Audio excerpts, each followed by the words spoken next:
motivated to help George Hincapie.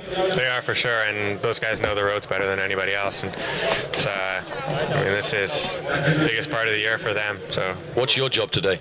I think I got to try and get in the early breakaways and then help George throughout the rest of the day. So, good luck. Keep warm. Yeah, thanks. Difficult race conditions today, but you're a man who excels in these kind of conditions. But are your responsibilities for Alessandro Patacchi or for Erik Zabel? Oh yeah, we see after 200 kilometers,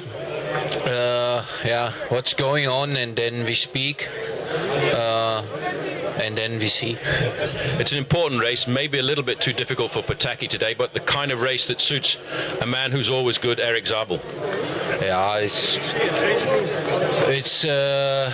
this week with Flanders, Gent-Wevelgem and Paris-Roubaix is maybe the most difficult week of the year in the cycling calendar, and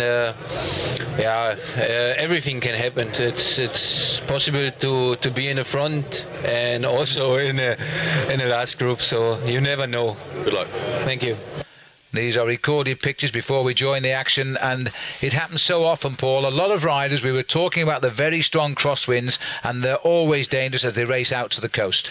Yeah, a couple of riders from Team Cofidis have gone down rather hard in that crash, and what really causes many of these accidents in Belgium is you see the separation between the road there and the cycle path at the side. Well, there's always a gap, there's always a difference of an inch or two, and when you try to ride across, that's when the accidents happen. Belgian racing by definition is dangerous. Look how the riders here now are slipping and sliding over the cobblestones. I think we're on the wheel of a quick-step rider here at the moment. No, we're not. And in fact, this rider here is Eladio Sanchez from Liberty Seguros. And finally, all that slipping and sliding, he requires a back wheel. Now, as you can see, as we move forward here in time, we're looking now at the shadows on the road, and at last the sun is getting out. And a little bit of a stop there for De Vietem and Lotte. That's Henk Vogels, I think, on the right of the picture, changing wheels here. With Peter van Petegem on the left. Peter van Petegem, obviously the #1 man on the team, and Vogels there passing his wheel across. The reason they're doing this is because the team cars in the Tour of Flanders can sometimes be 1, 2 or even 3 minutes behind. Yeah. So we can see Van Petegem up there. He's been given team number 17, and that's a bit of a surprise to me because he should really be wearing #1 or number 11 as the team leader.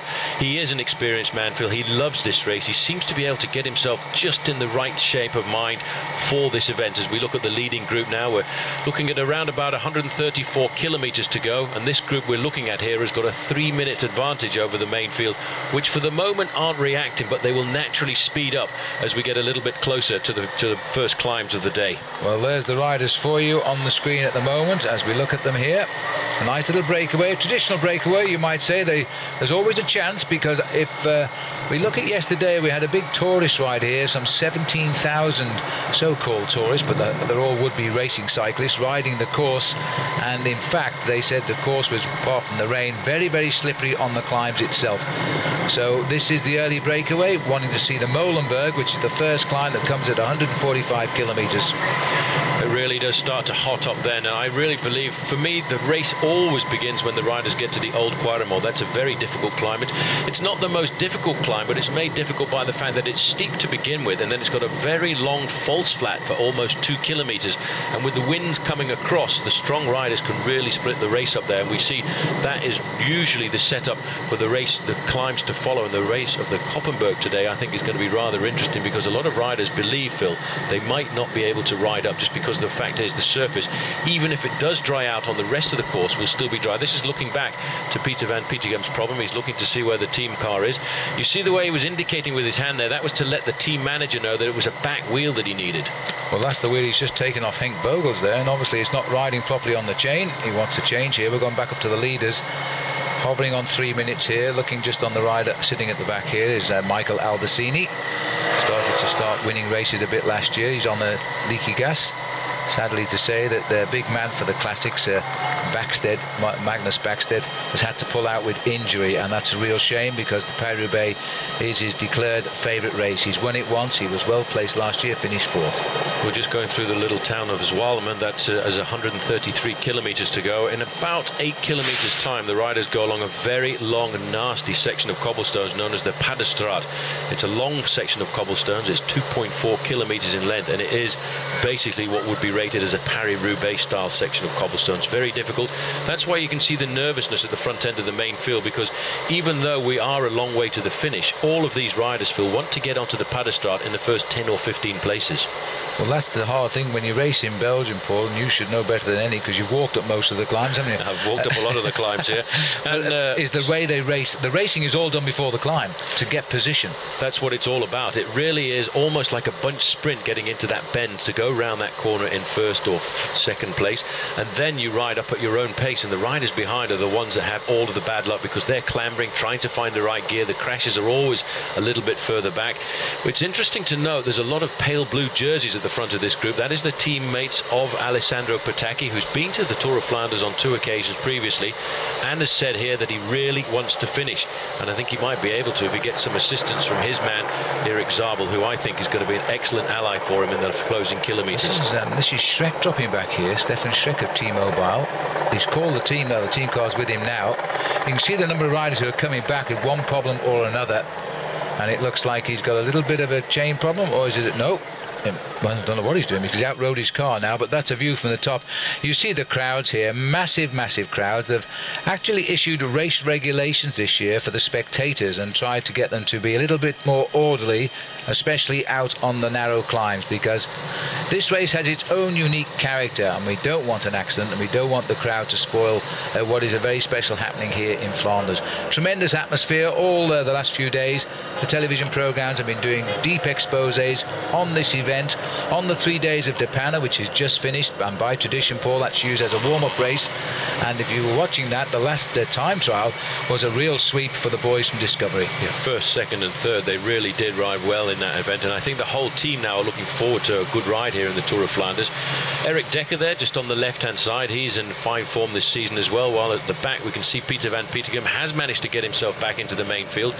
No panic at all, and I think that's the important thing, Phil, about a race like this. He's got to Wim van Savenvent alongside him. He's going to try and pace him up to the front, but you can't panic because in a race like the Tour of Flanders, everybody has some bad luck. You've got to be able to ride over that, ride through it, and keep your morale high for the rest of the event. They're holding 3 minutes, that small breakaway. Nobody in it of great significance at the moment. A typical breakaway causing others to chase, but just watch the tempo speed of this peloton. They're trying to keep it so high that nobody can actually move forward from the back. They're trying to guide their leaders to the first climb, which is the narrow streets of the Molenberg, and that is where the chaos will begin. And from then on to the finish, it's a matter of hang on to your seat of your pants as you race up these very narrow climbs. There's the pack spearheading. There's the boys at the back trying to get back on as we return up. This is Rick Reinink here from the Skill team. They were a wild card team that came in, the Skill Shimano squad. They're managed by a former multi-day winner in Belgium, Rudy Kemner, and he didn't win too many races anywhere else. And there's the full line. Thierry Marichal is here, David Boucher, Albacini, Schmitz, Auger. Auger is probably one of the best names, and the other old favourite in this breakaway, I guess, is Marichal. Thierry Marichal, a good Belgian rider on the French Cofidis team. They're in the town of Moulk-Zwalume, which is just again as they set themselves up for the Paderstraat, and Moulk-Zwalume comes at around about 129 kilometres to go. So in 8 kilometres time, they're going to find themselves on the Paderstraat, and these guys will have a very nice lead over everybody else. A 3-minute advantage, I think, will get slashed by a minute or so, because the main field will go extremely rapidly when they hit the Paderstraat. Well, Marichal, there he is, hasn't won a race on his own since the Tour of Bavaria stage 5 back in the year 2000. He did pop in and win the Duo Norman time trial last year, but that was with Chavanel, another French rider, so it was a 2-up team time trial. But so he's looking to make amends today. Here he comes, willing to keep the pace up. And the gap holding at 3 minutes 6. This is the peloton. A bit of a rough ride on the inside there as they get through. And also a rough ride here because this is the AG2R rider, and that's Renaud Dion from AG2R. They've had a great start to the year, winning the Tour Down Under with Simon Gerrans. He actually went down, and I think he did. Shaking his arm a little bit there, and that's the important thing about riding at the front, because it's at the back that there are so many accidents. And in this part of the Tour of Flanders, the race is going left and right all of the time. You've got to be very attentive. You can see yourselves riding for an awful long time on the brake levers. Let's just have a look and see where he did go down. And there it is. It's over on the right hand side, just at the top there. You see he was pushed off the road as he was queuing up to get around the corner. corner. And there are those little rims on these roads. They lay the roads here in concrete slabs, and the edges are rather rough, and you tend to slip off and fall off. But I must say that looking at the peloton here, they've got Lampre have got the tempo going well. Lampre are thinking of Alessandro Ballan today, who's one of their big boys when it comes to the sprint. How well will he ride the cobbles? There was all talk at the start this morning that everybody's talking about Tom Bone and Alessandro Petacchi, who's never actually finished this race. But they're also saying this race is wide open for surprises today, and just look at the work being done now by the boys from Holland. This is Rabobank. They are getting very confident this year because they're not just winning one-day races now.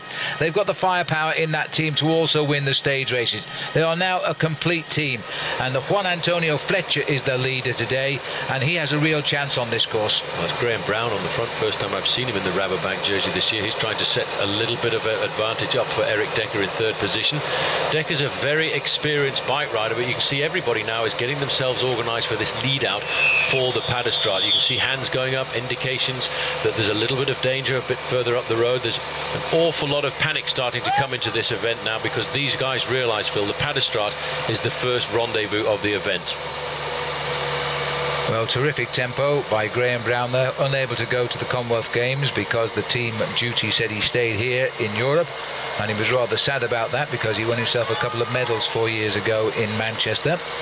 But this is a new team, a very important year for Graham Brown, anxious to impress on his teammates that he has the firepower in those legs. And judging by the way that peloton is a bit ragged at the back, this is a very quick pace right now. Very rapid pace. You can see the concentration at the front. Those are the guys who are taking lots of attention to keep themselves out of danger, keep themselves at the front end of the main field. They are looking and willing themselves down now towards the Paderstraat.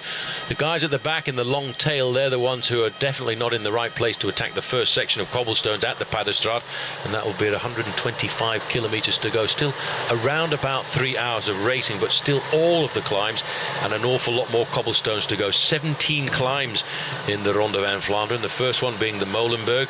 They'll follow that up very rapidly by the Wolvenberg, but I really believe that the race starts when they get to the third climb of the day, and that's the Haut de Quaremont. Not very long, but it has a maximum 11% at the bottom, but it's that long flat over the top that really makes it difficult for everybody, and we will see, Phil, the field splinter once they get there. Well, we're still 14 kilometres, that's about 7.5 miles from the first climb of the day, and then they come thick and fast after that. These riders are not too concerned about that breakaway up the road. Albacini is a useful rider, so too, as we know, is Auger and Marichal, but they're not too bothered as they fan there around these very dangerous islands. One rider's off down the cycle path, gets back in the thick of the action. It's go where you can in Belgium, including up the inside of these parked vehicles now. Boy, oh boy, that's a bit narrow as they've all gone through there. But they're sharp-eyed. They know in Belgium you've got to be ultra alert. I wouldn't like to be those spectators right there. They haven't blinked an eyelid as the riders go round the car. I can't believe it. You've got to be alert in the Tour of Flanders all of the time. Look at those flags. Just a very quick glimpse of those flags, Phil. They are straight out. That has to be the best way of advertising in Belgium. A little section of cobblestones here, just 300 metres of a kasseia, as they called it in Flemish, for these riders. Smooth cobblestones, very nice, almost like a highway before they get themselves set up for the Paderstraat, which is going to be in around about now 4 kilometres or so. That was a Zottegem-Steenweg, which is the road to Zottegem, as the riders there went through there. And a little bit of a helping hand here at the back for Thierry Marichal, as the riders seem to be exchanging conversation. That's David Boucher from the Unibet.com team that's a little bit upset it wasn't one of the wild cards for the Tour de France. They felt they had the firepower, having brought in Baden Cook. Not to be, said the organiser of the Tour de France, which is rather sad because it would have let in the English rider Jeremy Hunt, who is on tremendous form this year. Well, Jeremy Hunt's had a fabulous season so far. He's been so close to the win on a number of occasions, and I feel that he could have come up with the win just a couple of weeks ago. These are the leading riders, and you see, Phil, even though the race has dried out, once you get to the cobblestone section, because they go through all of these very long fields, there's always water at the side of the road, and with all the preceding cars, that actually gets splashed onto the cobblestones, making them even more lethal. So the riders now here in the front of the race are on the cobblestones of the Paderstraat, 2.4 kilometres. It's around about 1.8 miles. It doesn't sound like very much, but I tell you what, once the body starts shaking over these cobblestones, they hurt. Well, it was heavy rain at the start, and miraculously now we've come some 100 kilometres or more along the road. The wind has dried the road out very, very quickly. There was groans, I think, from the journalists who follow the race when they saw how fast the road was drying, because they thought it might take away some of the storylines. But you can see if you make the corner on the inside, you are going to be in a spot of trouble. So looking now at the first and only breakaway so far of the event, these 6 riders are getting clear of the field. They've had over 3 minutes. They are now at 2 minutes 49. The names: Michael Albacini of Leaky Gas, Thierry Maréchal of Cofidis, Ludovic Auger, Française des Jeux, Bram Schmitz from Team Telecom, David Boucher, Frenchman with Unibet.com, and the skilled Shimano rider Rick Reinerink. And that breakaway, and that's Rick Reinerink just about trying to catch on. We're now 125 kilometres from the end, and the gap 2:49 and coming down, and it looks as though Big Rick is slipping away. Well, the Pas de Strat doesn't take any prisoners at all. This is an incredibly long section of cobblestones, 2.4 kilometres, 1.8 miles, and you can see the riders just trying to survive by using that little strip of concrete to the side of the cobblestones. But the problem is, it is very dangerous indeed. You can see that rider just flipping his bike. What he's trying to do is lift his bike across from the cement side onto the cobblestones, which are just a fraction smoother, but it is a very slippy part of the race here. We've got a gap of 2 minutes and 49 seconds back to the whole of the main field, who are now starting to get just a little bit twitchy. So the riders are 125 kilometres to go, 2:47 the gap, and 2 riders now becoming detached. And the other rider there is the Française des Jeux rider, so that'll be Ludovic Auger, who's also finding the cobblestones a little bit rough. They've hit them very, very fast indeed. They are losing a little bit of ground to the chasing group, which is the whole peloton.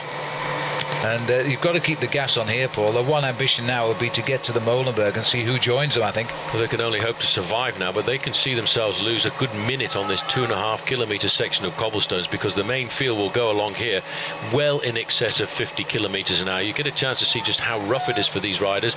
The important thing about riding the cobblestones is we can see now the main field has started the Pas de Strat, and you see the queuing up to get around that corner. And right here, in fact, it's T-Mobile who've got the advantage. Now, what does this tell us here? T-Mobile, because they no longer have Eric Zabel on that squad now, so they're going to be working for other top boys, possibly Ivanov, although I would think Ivanov will be doing all the work, Andreas Clear, and maybe Lorenzo Bernucci, who's also having a good start to the year. But they certainly believe, and Phonak have also had an amazing beginning to the year this year. The Phonak squad taking out the first 2 big races in Europe and in the United States, of course, with the Tour de California. We go back up to the chase group here. It looks as though for the moment Ludovic Auger is going to fight back just about, and that's David Boucher just in front of him here, the one over one the narrow canal bridges, I think, here. Maybe it's just a tunnel. Looks as though it's been homemade for the job. I think it's a homemade tunnel for the Tour of Flanders here to welcome the riders to the end of the Pas de Strat. Little bit of respite now as they turn off the Pas de Strat and go onto the smooth road once again. But look at the damage, Phil, that the Pas de Strat is doing in the main field. That main field is stretched out over at least a 1 minute mark. You don't want to have a flat tyre here, because if you do, your team car is going to be at least 2 to 2.5 minutes behind. This is the back end of the main field. You get a chance to see just what it's like trying to survive. Well, this is tough, and it always is tough in Belgium. The riders know that. There's a lot of riders don't like even coming to Belgium here. I think that was Graham Brown, Paul, who just slipped off the back. And what's going on up here? General Sloan, been a fall in the middle of the road. Well, that'll help Brown get back on, if nothing else. The rider down there looks to be Angel Gomez of Sonia Duval. It is. And I don't like the way he's holding his shoulder there. It was a nasty tumble right in the middle. It must have been a touch of wheels, and down he goes.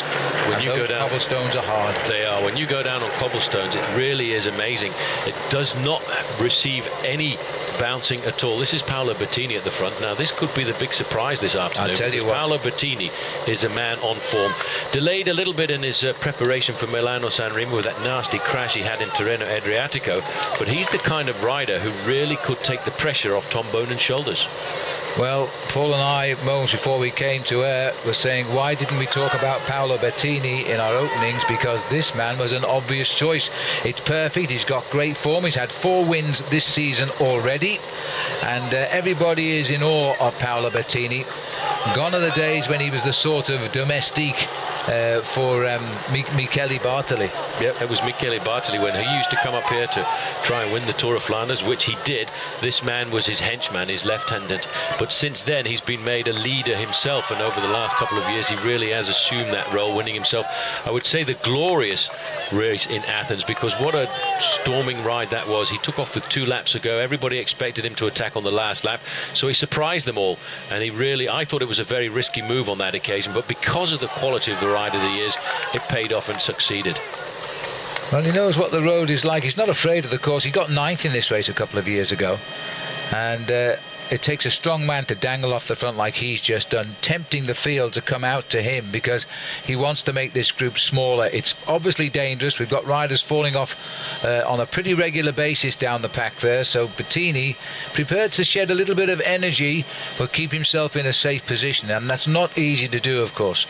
It certainly isn't easy to do. Well, this is the end of the Pas de Straat for these riders. 122 kilometres still to go to the finish.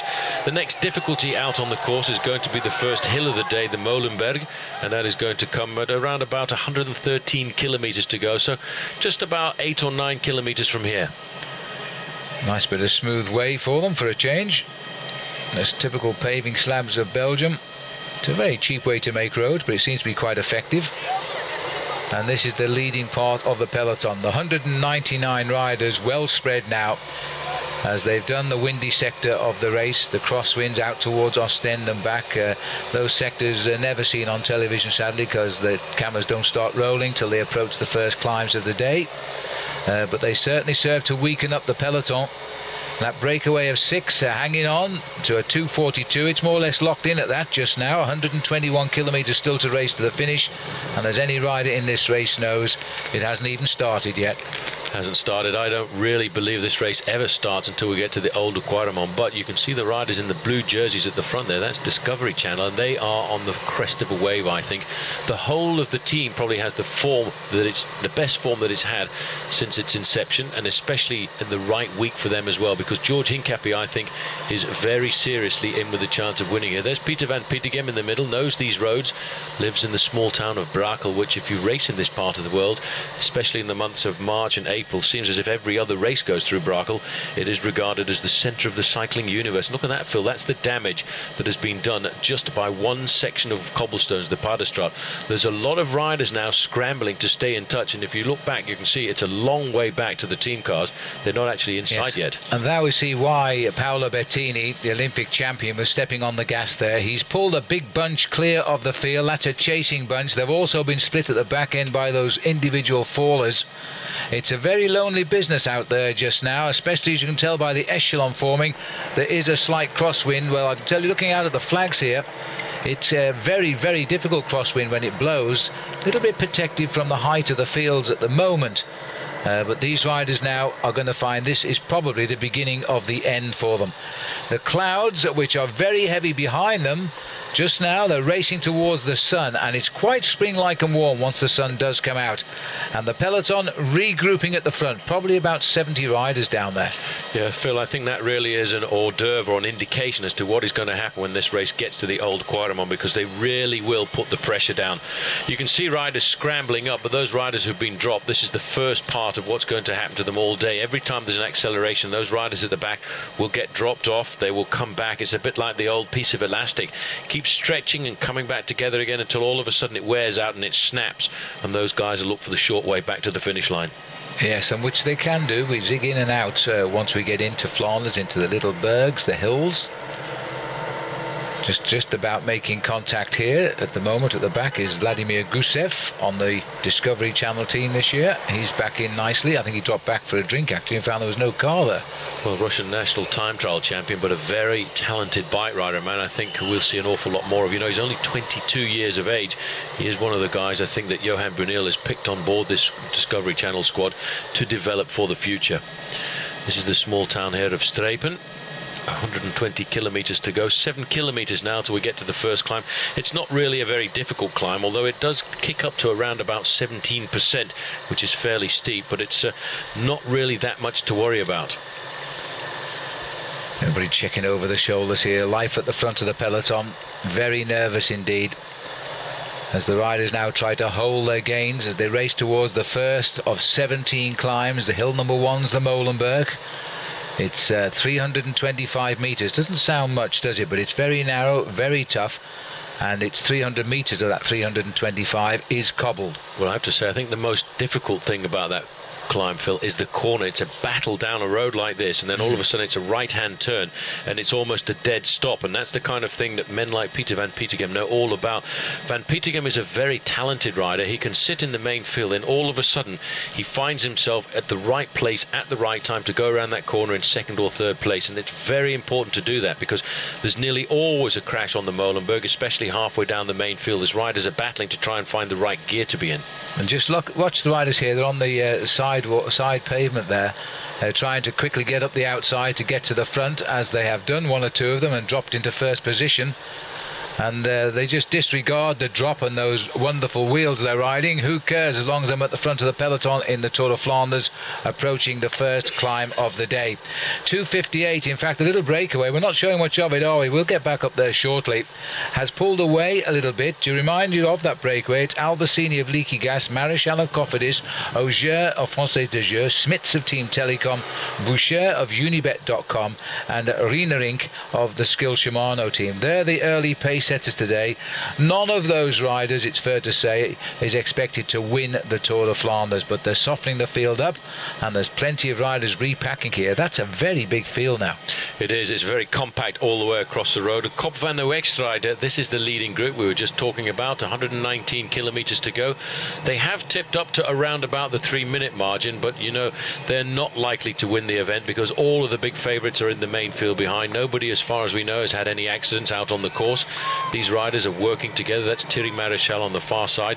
It's nice to see that the sun is au rendezvous, but it does still make it a pretty true Tour of Flanders, because all of these cobblestone sections, Phil, will be still a little bit damp from the morning's rain.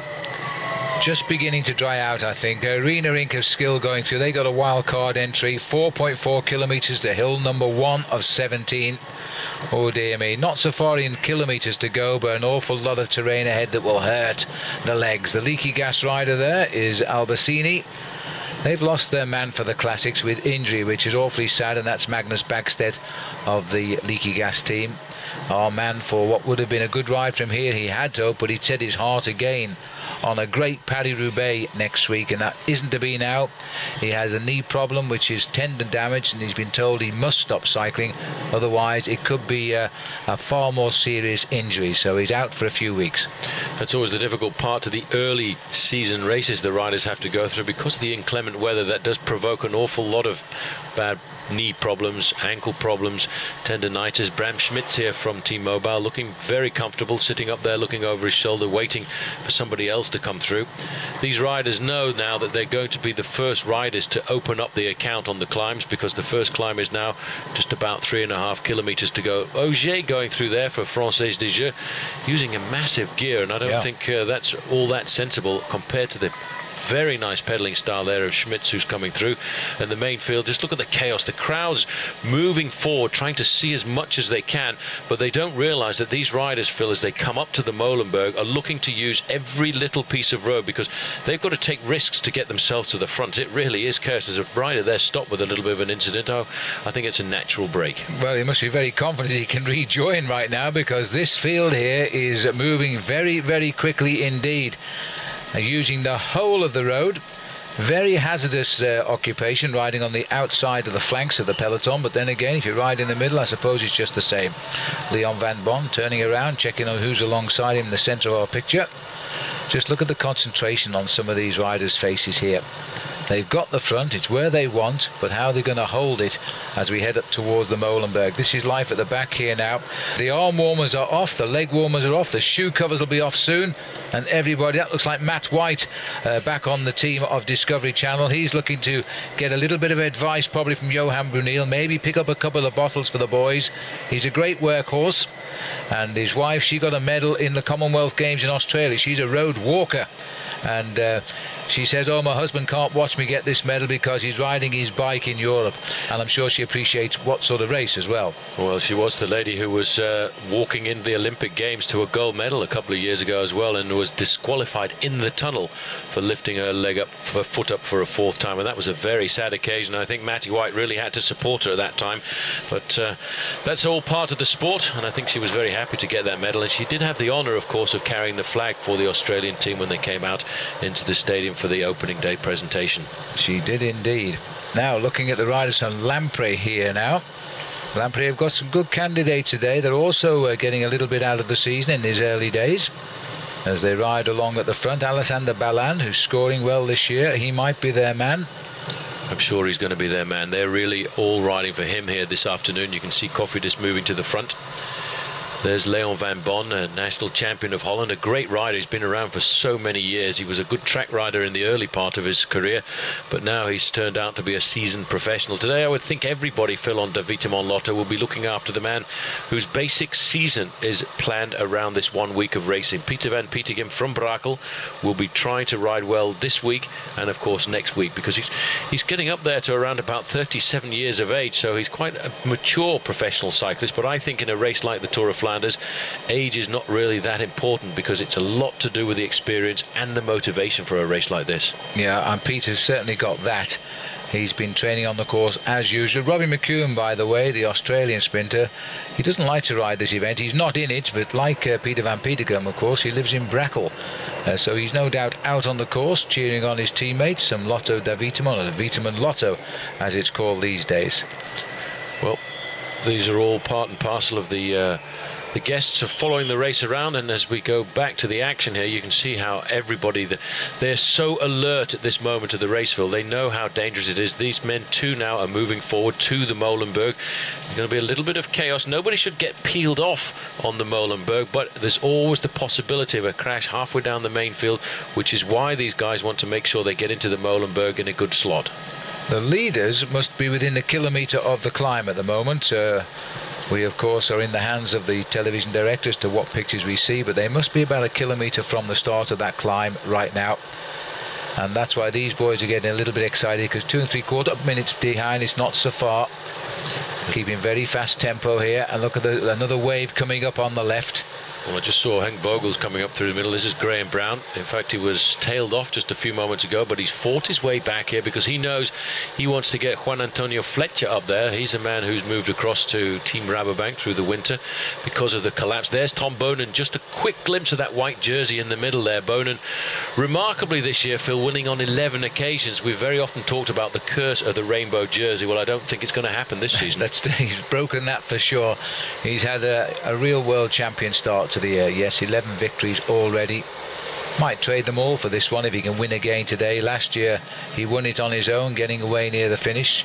To win as a world champion, that would be very, very special in Belgium today. Awful lot of pressure on the young man. Patrick Lefevre of the Quick Step team, the team of Tom Bonen. When asked was Bonen going to win, he just simply said one of the team will. Well, that's confidence, I suppose. Well, they've already got a pretty good record. They got themselves the win early on there in the Milano San Remo, and Tom Bonen, Phil, crossing the line in 4th place, was just as happy. Yep, I didn't recognise him without his British national jersey. He seems to have worn that a number of times through his career, but Hammond, this is a bad time to have a problem, and he's waiting for the team car to come forward. He's got flat tyre, I can't see at the moment. It might have a flat front tyre there. It looks like it's flat. Yes, the front tyre's down. That's a shame for Roger Hammond at such a crucial stage of the race here, just before we hit the Molenberg. It's a quick wheel change. The mechanic's up alongside him there. The front wheel is in. He should be up and riding very shortly.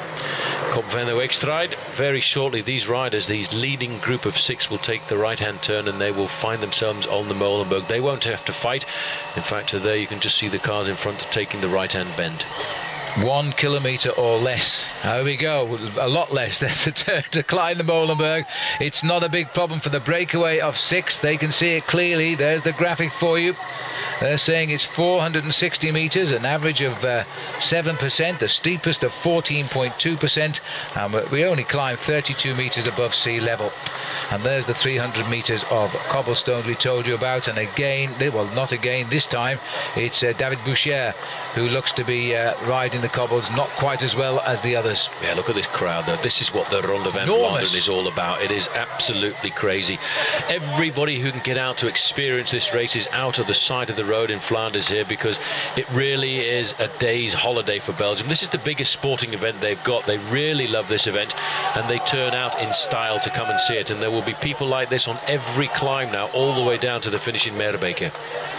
Rent a crowd all over Flanders now, and yesterday I think they told me 17,000 riders took part on the same course as tourist routiers, just riding bicycles, enjoying the atmosphere. Then they said the crowd was enormous watching them yesterday. So it's a double header now for the spectators, but this of course is the cream of world cycling, and it looks as though we've got two riders in trouble now. Rick Reynerink also here with Boucher. It'll be a while before we get by them on this very now climb. Just look how wide this road is for the peloton, and look at the flags of Flanders up there. Shows you how sharp the wind is. But basically they're going to be helped up this climb with a tailwind. Yeah, but the difficult thing about the Tour of Flanders is from now all the way to the finish, this race actually zigzags left and right, north and south, east and west.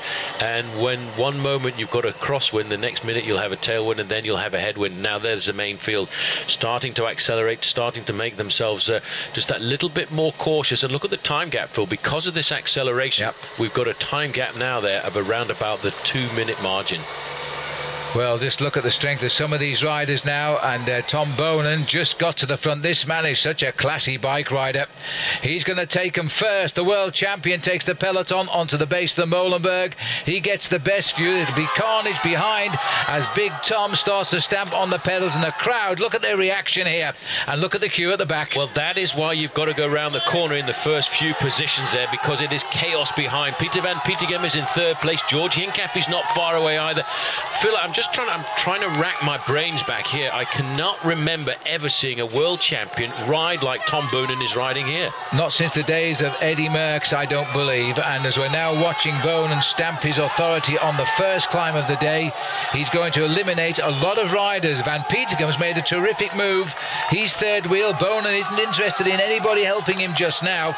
But once over the top, they have a tailwind here. Once over the top, they flick left, and then they'll regroup a little bit. I think that's Philippe Gilbert getting in on the action on the right too, and he's a man for this course as well. He's a Belgian on a French team. Looks across there.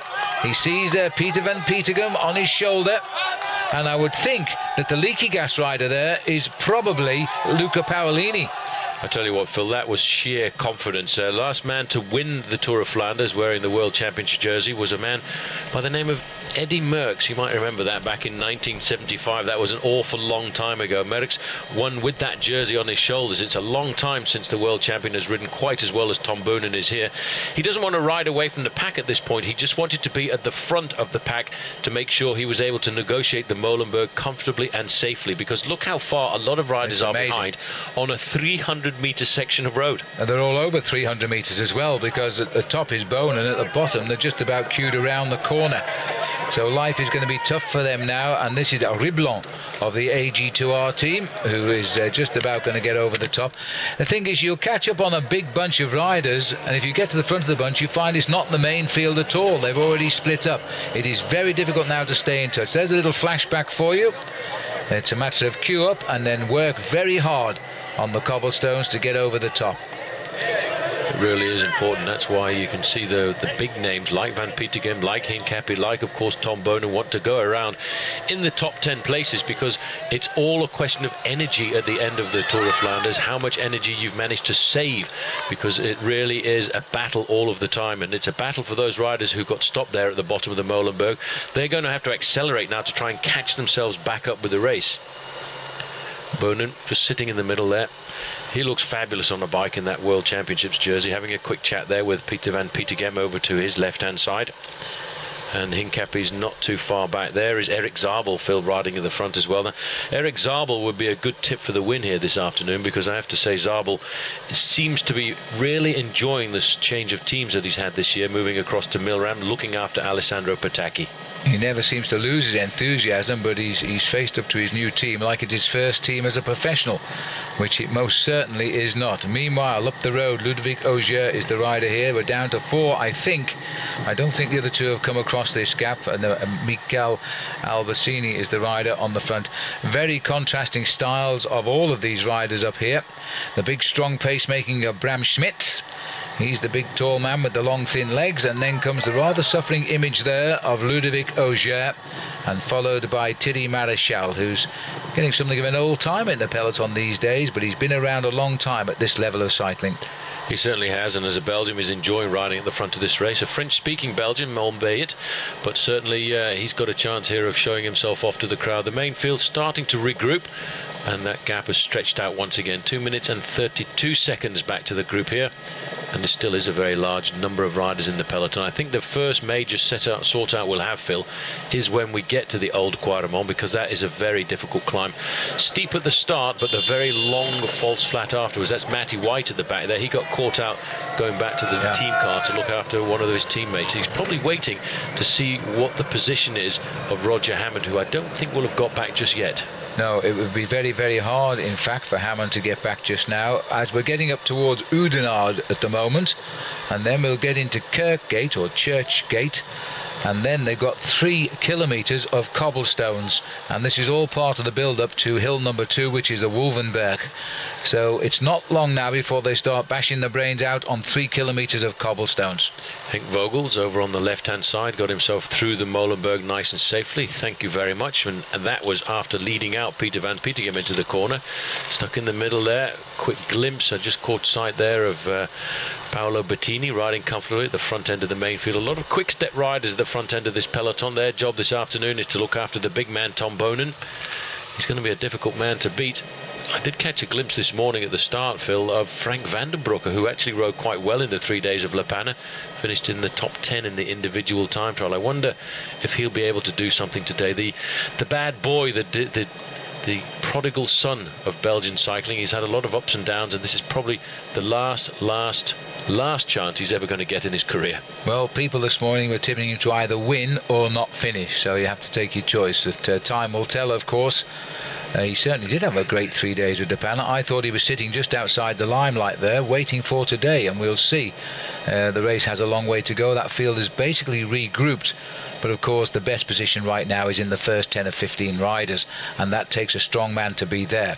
The rest are following their leader around the Flemish countryside.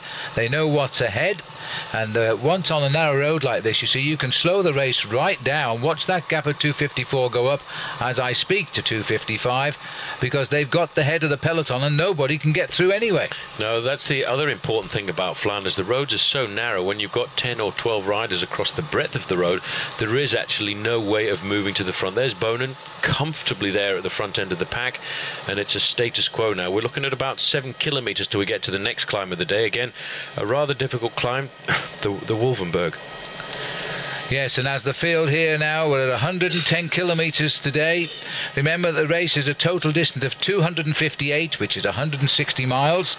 Tom Bonen having a little bit of smile, a little bit of a shunt there at the back, and that's Perez, Marlon Perez, Colombian rider from Team Tenax. They're also a wild card. And a very good climber. A little bit surprised to see him chosen here, but back on the saddle. Probably got, here we go. Oh, well, that's how you dismount a horse, but I'm not sure about a bike. So he's gone off. He was very, very lucky. He's smiling. That was an amazing piece of bike riding, I have to say. Obviously he was able to twist his feet and get out of those clips and went over the handlebars. I don't think I've ever seen that before. Took him by surprise. I've seen crashes that are very similar to that in Belgium. I remember seeing one guy actually get his front wheel locked in the section of cement between the two sections in the middle of the road. His front wheel just jammed, and he ended up perching on the front wheel and eventually fell off. There's Vogels, looking pretty good, and getting himself back up to the top. Team Telecom rather relaxed now. They must be feeling a little bit miffed that Eric Zabel isn't on their team this time around, because he's right up there at the front. This is the 3 kilometres stretch of Cassium cobblestones for the leaders now. It looks as though we're still only 4, in which case we've lost Rick Rienering and David Boucher. They don't appear to have rejoined. the Kerkgate, the gate of the church, and this is a long section of cobblestones, fairly smooth section. You can see it's a well laid out section of cobblestones, not that dangerous, but it does go uphill slightly, and that makes it rather difficult for these riders. When they come off this section of cobblestones, they've got around about 4 kilometers, and then they'll come to the second climb of the day, the climb of the Wolvenberg, which is a steep tarmac climb which goes up to around about 19% with an average gradient of 6.3%. These guys, though, they know it's basically a question of survival, because sooner or later they will get pulled back into the main field, which is stretched out because of the fact that we're on a smooth section of road now to 3 minutes and 20 seconds. And the good folk of Belgium are they're acting impeccably today, as they just sit there, cheer the crowd through, waiting to see the arrival of Tom Bonen, who's bang on the front of the peloton. He must be hearing his name everywhere he pedals at the moment in Belgium. He's even moved out to live away from the country because of the popularity. He simply likes to train in a little bit of peace and quiet. Here's life at the back of the peloton. Looks as though Leon van Bon, the champion of Holland, has slipped right back. This will be a flashback from moments ago. I'm not too sure why, unless he was stopping with a flat tyre. Well, that was on the Molenberg, and that was a little earlier on, and that was a report that he seemed to be in a spot of difficulty, and that was a big surprise to me, because he looked rather good just a few moments before the Molenberg, riding up at the front end.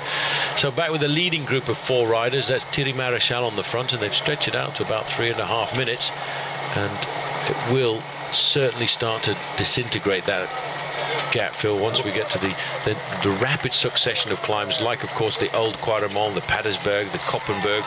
That really is the reputation of this race, and there's so many climbs, and they're all in recent years really compacted down towards the end of the race. Yes, all the big names of this race are still to come here as these riders stay clear. 108 kilometers left to go, 3 minutes and 37 seconds, but still going up here because the pack have just shut it down at the front. The race is still ahead of them. They were close to just over 2 minutes at one stage. It's gone out to nearly 4 now. But they won't rate these riders as possible winners. But believe me, this race has been won in the past by riders who weren't rated as winners. And the biggest one that springs to mind in modern times, I suppose, the last French winner, Jackie Durand.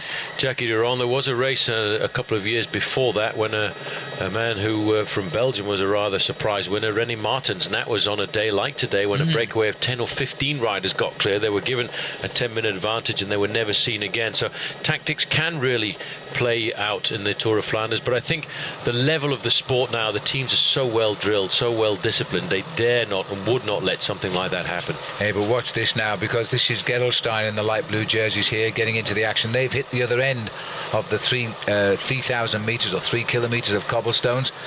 Plenty of help coming from T-Mobile just now, despite the fact they have a man in the breakaway. He's a throwaway today as far as they are concerned, nothing to do with their tactics. He's up there and working hard and being chased here by his own team at the minute. And I think they've got great hopes for Andreas Clear today. Marcus Zerberg was the Gerolsteiner rider on the front there. He had a very good finish to Paris-Nice, taking out the final stage, and what a win that was on that occasion. He got dropped about 95 times on the Col d'Ez, but still fought his way back and surprised everyone with a very clean sprint down towards the finish. Well, that was Marcus's first win, Paul, for 4 years, and so he deserved it. He certainly did, but what a battle it was for that win. I do remember commentating on that and seeing him get dropped, and every time he got dropped I thought that was the last time we were going to see him, and he pulled himself back and he managed to survive.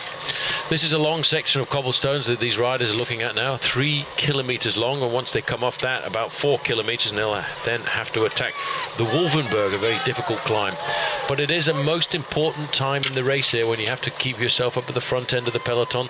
You can see how difficult it is. There's a lot of puffing and wheezing going on at the moment. That's Zerberg over on the right hand side, and every time we see these accelerations we see the main field stretching out into a very long line. Well, judging by the way the riders are over to our right, their left, the wind is coming right across them now. It is, you can see that flag at the top of the picture there, pushing them right over. Follow my leader, 3:41, hovering, 107 kilometers, not ticking off too quickly just now, but concentration at front. Looks like Pataki for the first time is also forcing his way into the thick of the action. That's an interesting one. He's vowed to try and finish the Tour de Flanders. He's only 2 attempts before. He hasn't made the finish. Well, let's see if he can get there this time around. Well, he certainly would like to there. Number 174 is Graham Brown. Brownie I'm expecting a lot from Graham Brown this year. Once he gets himself settled out with a new team, I think we'll see him win 1 or 2 races. He's an Olympic gold medalist, in fact a 2-time Olympic gold medalist, the Madison, and of course the team pursuit. A great bike rider. I'm glad at last, Phil, in his career to see him riding for a top team.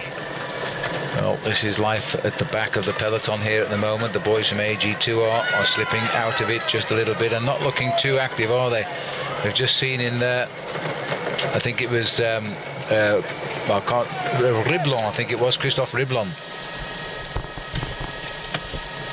As the riders now are together, all together doing their work and doing very well indeed. But a long way to go yet, 106 kilometres. As the riders try here now to do something about the breakaway, but the breakaway has never been their concern. Their only concern, Paul, as to hold position at the front of the peloton. They're basically riding against themselves. They're not too worried at all about that breakaway. They know they'll pull them back once the big accelerations start. In fact, I think I caught a little glimpse there of Matty Heyman also riding for the Rabobank squad. Heyman coming here almost immediately from Melbourne, where he won himself the gold medal in the individual road race, and he was able to force the team to allow him to go down to the Commonwealth Games, and good job he went, really, because he got probably one of the best wins of his career. Yeah, and it's his first road race win for a number of seasons as well. He did it so well, riding in the colours of Australia. In Australia, you can't do much better than that, I don't think. Liberty Seguros struggling a little bit at the back. And you can see how difficult this race is starting to be. It's now coming into the zone where we are looking at elimination from the rear. And big sign there at the side of the road for Ludo. I presume that's Ludo Dirksen's. Well, he's not actually riding the race here this afternoon. But, you know, most of the Belgian fans, Phil, they're not really worried. No, they'll cheer anybody right now. Ludo's just retired. Must be one of the oldest guys in the peloton, just before he gave it all in. And one of the big characters as well. And they're the characters we'll miss as the season unfolds, I think. We're watching here the breakaway now. The Kop van de Wedstrijd is the head of the race. 3:42, still building, but ever so slowly now as they're heading up towards the next climb of the day. There it is. Another lovely crowd on it, of course. They know where all the climbs are here. Well, the Wolfenberg is around about 800 metres of climbing. It's 17% at the bottom. Only climbs up 40 metres in altitude. The average gradient is 4.7%. And this is again an indication of the crowd that is turning out here today for the Tour of Flanders. The Flemish Championships, the World Championships, as far as the Belgians are concerned, for them, this is probably the most important race of the whole year. It is a fabulous crowd that has turned out. The leading group here, these 4 riders, are holding on to a 3.5-minute advantage, but you wait until the main peloton starts to chase. That will be wiped off the board very quickly. 105 kilometres gone at the moment. And this is a nice climb for these riders because it's a good surface of the roads here. Pretty steep at the bottom. You can see Look at the flags now, the opposite way to what they were before. Well, that's the funny thing about Flanders, Phil. You've got to pay very close attention to those flags, because one minute it's indicating the wind coming from the left, then it's from the right, then it's head on, and you can see that there's 1 or 2 riders already starting to go off the back of the group here now. There's another problem here. And is that Henk again? Looks like Vogels getting onto the radio, telling them that he's got a problem, and this is not a good time to have it. Well, flat tyre, and in fact it looks as if he's broken his gear mechanism. Gears have gone. That's tough for Vogels, because his car is a long way back now, Phil, because 1 or 2 riders were getting dropped. So for Vogels to catch up now, it's going to have to be a very big superhuman ride. That's the end of Henk, I'm afraid to say. The Australian rider from Perth. He rides the Vitamin Lotto. He gave his wheel, remember, earlier on to Peter van Petegem, and he doesn't deserve luck like that. But I don't think he'll get back now. The tempo being built at the front by Leaky Gas here, who also have candidates in the likes of Luco Paolini, who was placed in Milan-San Remo. And so they'll try and work for him today. He's a good finisher. This is a tough man's course, this. You don't need any more talent in road cycling. You don't need to be a great climber or a great sprinter. You just want to be a hard man who can hold position. Everybody's starting to calm down a fraction now. Once they've gone over the Wolfenberg, they've got a little bit of respite, I would have to say, Phil, for around about 20 kilometers or so, because from the top of the Wolfenberg, 20 kilometers to get to the Old Quaremont. Then you've got 3 very difficult climbs in quick succession. You've got the Olde Quaremont, you've got the Paterberg, and then you've got the Koppenberg. And it really makes it a very difficult recipe for these riders to live up to. These are the back end of the group, and there's a lot of riders now starting to suffer in the race, Phil, because of the crosswinds, because of these constant accelerations, and this is when the race is really starting to get just that little bit tougher. 103 kilometers to go to the finish. That leading group of 4 riders has almost 4 minutes advantage, but that's not something I don't think anybody in this race for the moment is worried about. A mere 60 miles to race. It doesn't sound very much, does it? But this is the Tour of Flanders, and this is where these boys have been under pressure now ever since these little climbs started. We've only done 2 of 17 of them. Every time they go over them, there's a big split in the peloton. The rider behind have to waste a lot of energy to rejoin the front runners, while the big names are riding. As far as we can see, most of them have got position at the front. Van Petegem, we've caught occasional glimpses of, oh, I thought that rider had gone the way he jumped on the pavement there from Francis de Jeux, but he jumped up the paving stones. Okay, Bataki is up here too. We've had glimpses of him, the world champion Tom Bonen, looking immensely strong right now, and may yet be the man to beat today. Well, immensely strong and immensely immaculate, I have to say. This man really is getting rid of the former curse of the world champions jersey. 11 wins under his belt this season. He now is starting the little ascent of the Wolfenberg, a climb of around about 800 meters. 17% at the bottom, but only an average gradient of 6.3%. Not too much to worry about for these guys. But Bonen, Phil, it's amazing to think that this guy is only just 24 years of age. He seems to have been around forever, and he rides with the power and dedication of a man who's been a professional for 10 or 15 years. He has so much confidence. He is a rider that we've all come to love, and he did sign, of course, for the American team US Postal, because he was in effect discovered by the manager of the US Postal, now of Discovery Channel, Johan Bruneel. But he wanted out of the team, and he wanted to break his contract. And really, if a rider wants out of a team, even if he has a contract, his heart isn't in it, so you may as well negotiate and let him go. He went across to Patrick Lefevere's setup, and the result is he's become currently one of the best bike riders in the world. He is just 25 years of age, and he has won 57 races. It's amazing. It is really remarkable. 20 races last year, 24 races the year before that. But he's a man who I think, Phil, is going to be the man of the classics for the next 10 years, because he really rides with complete and utter confidence. I mean, the way he won the Tour of Flanders last year was a major surprise to us, but then all of a sudden he backed it up with a win in Paris-Roubaix in a very similar style as well. Well, wise man Tom Bonen getting the food in now when life is a little bit easier for him. Just coming over the top now of the second climb, the Wolfenberg. And we race on now to climb number 3 of the day. Again, every time there's a little bit of a flurry, the gap closes very slightly on the breakaway. The breakaway then pulls away again as it settles down. The next adversary of the day, as far as the climbs are concerned, is quite a little ride now towards the Old Quaremont. This is a beautiful little climb. A lot of riders go out, tourist riders who come here to watch Flanders and ride the Old Quaremont. Very narrow, very steep, and we're going to see a great battle to its entry, that's for sure.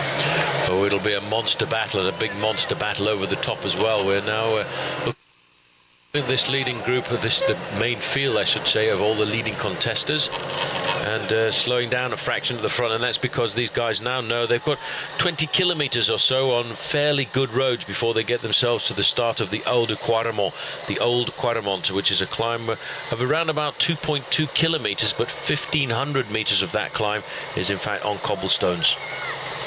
Just looking at the front, everybody taking time to just relax a fraction and getting themselves topped up with food. It's so important in a race like this to keep eating, keep drinking, because especially in this cold weather you tend to burn just a few more extra calories. Team Covid is moving to the front now as well. Always you've got 1 or 2 riders at the front end of the group from, of course, Discovery Channel. They'll be thinking today that George Hincapie is going to come up with the goods, and I have to say, after a good start to the season in the Tour of California, I would think George Hincapie has probably got one of his best chances ever. And in fact, talking to one of the soigneurs from his team, he said that he reckoned George Hincapie was probably in the best form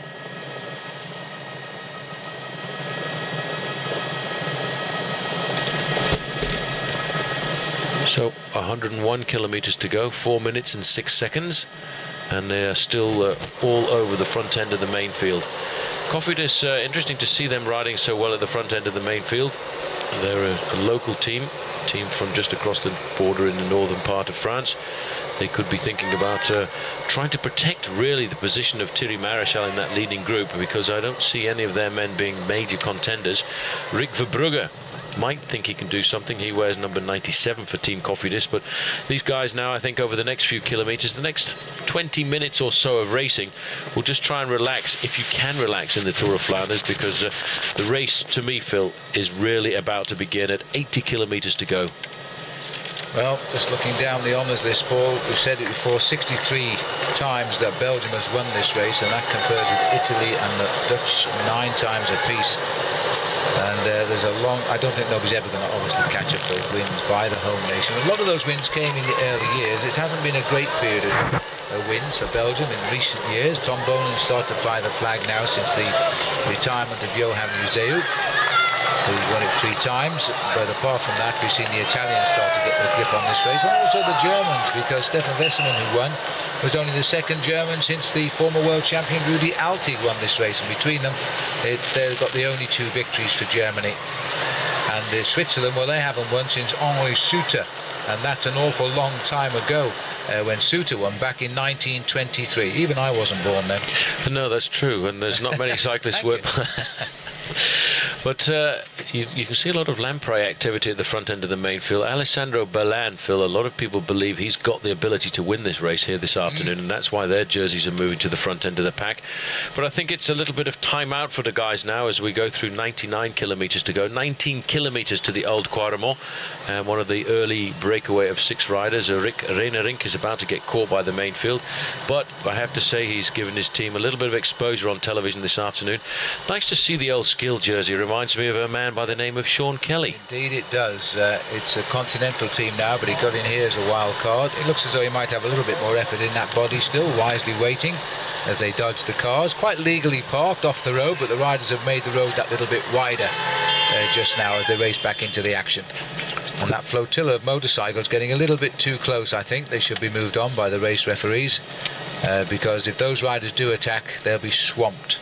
Well, one of the riders on the motorbike, in fact, who's in charge of making sure the photographers don't get so close to the front end of the race, is a man by the name of Frank Hoster, a former winner of the green jersey at the Tour de France, and of course a winner of the great Ghent-Wevelgem Classic. I saw him this morning just before the start, Phil, and I reckon he probably could have jumped back on the bike and got himself to the finish of this race. He did look pretty fit, I must say. Well, Team Milram now, all at the front end, thinking about Alessandro Patacchi. And I have a feeling that I do believe that Eric Zabel will be the man who rides best for Team Milram here this afternoon, because I think this race is just a little bit too difficult for Patacchi down towards the end. Well, we've seen Eric in the bunch. I can't see him at the moment. The Milram boys, though, obviously know that Patacchi and Zabel are here. That's why they're riding at the front, looking very relaxed and calm, keeping the tempo up. These are strange races for the majority of the non-Belgians in the event because of the road situation here. The road furnishes the constant splitting up, the cycle paths. Outside of race days, of course, it's against the law to ride on the road on a bicycle. You must use the cycle paths. And so it is a different racing condition for many of the riders visiting the country. And that's why the Belgians, I guess, do have a strong advantage here. Well, it's an interesting point you raise there, because for a lot of these riders from France and from Spain and from Italy, when they come up here, they're actually completely and utterly lost. They're disorientated because of the fact that the race is zigzagging all over the Flemish mountains here. For the Belgians, they know exactly where they are at any one time, or of course riders like George Hincapie, who's ridden this race on a number of occasions. He feels pretty much at home here. In fact, for a long time he lived in Belgium, not too far from Kortrijk in the little town of Hoelichem. I think if you're a professional cyclist, he's Matty White moved up now, and he's brought George, and he's having a word with George. He's trying to say, "You okay behind me, George? I'm not going too fast for you, am I, George?" As George looks pretty cool and collected off to the left there. Matty White back on the team. Delighted to be back, I must say. Discovery taking him back. I think he's about the only guy to return to Johan Bruneel's squad, because once you leave, it's normally for keeps. But he went to Cofidis, Matt White, and he's come back. He was very popular, especially with guys like Lance Armstrong. He certainly was. This this is the town of Oudenaarde, and that's where, if you ever get a chance to come and visit Belgium, you can go and visit the Tour of Flanders Museum, and it's very well worth a visit as well. There's an interactive part where you can go through and find out all the information about whichever hero you choose, whether it's Roger de Vlaming or Eddy Merckx, and they got some great old bikes and a couple of very nice old team cars when you go downstairs, and there's also a very nice in-house cinema to watch some of the old footage as well. And did you see that rider, Paul? He went straight on behind the crowd. He's lost all his position. He's now at the back of the bunch. I'm not sure what happened to him there at all, but he certainly did seem to go the wrong way. There's been an accident. There was an accident at the front there as well. That's what the little bit of confusion was for. Maybe that's why that guy just went straight on in the corner there, because in the middle of the road there is a rider down, and it's a Discovery rider, because that's the Discovery team car that has stopped there. Yep, you're absolutely right. A rider has gone down in the It's Milram. No, it's Team Milram. It is Team Milram looking for the bike. You're going to get back in the action. The same is Cortinovis, who got away. Good spot there, Paul, because the camera didn't pick him up falling down there, but that possibly does account for one rider going straight on to avoid the fall. Bit of panic. You see, everybody at this moment is on the edge of their saddles. They're waiting for us. You actually hear the noise of a crash sometimes before you actually see it, and then some guys just panic, and I think that may be what happened to that rider who went straight on in the corner. But Cortinovis went down pretty hard there. This is Matty White at the front, and yeah, that's it is an interesting point that you raise about Matty White being one of the very rare riders to come back in here. I don't think he wanted to leave the team. He just wanted a chance, if he could, to try and get himself into the Tour de France. That's absolutely right, because he was always the man who never made it on the Tour de France for US Postal, and in the old days he was the one left out, and it was always a big sadness of his. He could see his career coming to an end without ever having been able to say, I have ridden the Tour de France. And so he moved over to Cofidis, and the first year he was with Cofidis, he got selection for the Tour de France. He got to the start in Liège in Belgium, and 2 hours before the start he fell off and broke his collarbone, and again he didn't make the start of the Tour de France. That was very sad for Matty, and it was actually warming up on the prologue route. This is Jan Boven on the front here for Team Rabobank. Rabobank have had a pretty good start to the season with a win in Tirreno Adriatico by Thomas Deck, and he's a rider that Phil, that the Dutch really are following his progression. He's come up a long time. We've seen him ride for the Rabobank 3 team, the Rabobank Continental team, and now finally he's made his way through to the top ranks, and I think he could be the top stage race rider for Team Rabobank over the next 10 years or so, as long as he keeps the natural progression which he seems to be following. Well, the peloton reorganising at the front here. White's still up there. Just to finish the story of White, he has finally ridden the Tour de France. He did it last year, and he finally finished 123rd. But where you finish doesn't really matter. It's the work you do for your team during the ride when you're not expected to win the Tour. Hand up there from a Crédit Agricole rider, as just going around the corner is Christophe Mongin from Française des Jeux. Mongin, former stage winner in the Tour de France and a former French national time trial champion and a national road race champion. I can't quite see that sign there, but I'm sure it says Ronde, I think. Ronde, yeah. As we draw it away, it becomes more clear. That's a human sign saying Ronde, and something else, of course. That's what they're advertising, the Centrum Ronde van Branden. This is exactly where the museum is, right in the very heart, the town square, in fact, of Oudenaarde. And this is where the ladies' race started about 11:30 this morning local time, and the ladies doing the final few kilometres of the same route as the men. It'll be interesting to see. They normally come in around about an hour before the men finish. Well, let's hope they all come in the same way this year, because last year the winner came from the left of our commentary position and the peloton came from the right. So I did joke about that this morning with the organisers. They said they're going to try their best to get it right today. What happened was, just about 2 kilometres from the finish, the peloton followed the vehicles that were being turned off the race route, and they came in the wrong way. I suppose it was the quickest way to the finish. Well, it was quite helpful, but they did get a result somehow. I'm not sure how. So looking at the riders here, there's Hincapie in the middle, starting to be attentive. Everybody now, Phil, has to be attentive, because this is the real important part of the race. We're going right the way through Oudenaarde, right through the middle of town, and now setting ourselves up to about 158 kilometres covered in the race.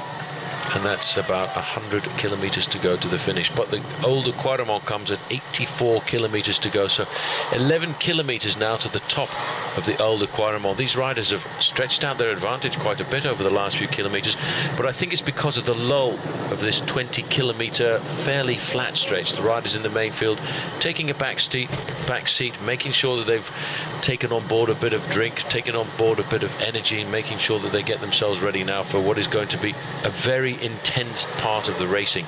The old Quaremont for the 4 leaders, 8.6 kilometers away. 95 kilometers to go. These boys driving on. They really will not be dreaming of anything more than just where they are right now. They won't be thinking of the finish. They know that the chances are they won't see it in the lead. It'll be interesting to see what the old Quaremont picks out of them. The weak ones will slide to the back.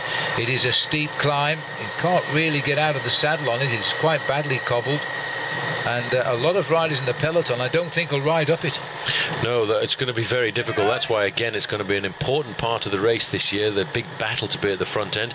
In fact, the story overnight is that a number of fans went out and stole cobblestones from the They've actually put security to stop people taking the stones. Yeah, some people are a bit crazy. They stole 3 cobblestones from one place and 1 from another place, and yeah, they've put security on overnight to stop people choosing and stealing what is a major monument here. Yeah, it's not something we like to hear. A souvenir is a souvenir, but don't take the road of the Tour of Flanders, because they leave rather big holes in the spaces where the cobblestones were. Here's the main field now, again coming out onto a wide, good piece of smooth road here. Everybody always looking around, always checking who the riders are alongside them, who's feeling good. As you can see, these boys now taking on lots of fluid, as much food as they can eat, because they know what lies ahead, and this is the time to do it, because at times you won't be able to take your hand off the handlebars because of the cobbles or the climbs to come. Well, again, it's a big battle for the old Quaremont. 10 kilometers to the summit of the old Quaremont, about 8 kilometers to the bottom. And the old Quaremont, again, Phil, a very narrow road. If you get yourself into the top 10 at the first corner at the bottom, well, then nobody's going to be able to come out past you and displace you, because there is nowhere to go by. Just watch this rider taking on board a bottle here. Looks like Mark Wouters taking on board bottle number 2 there as well.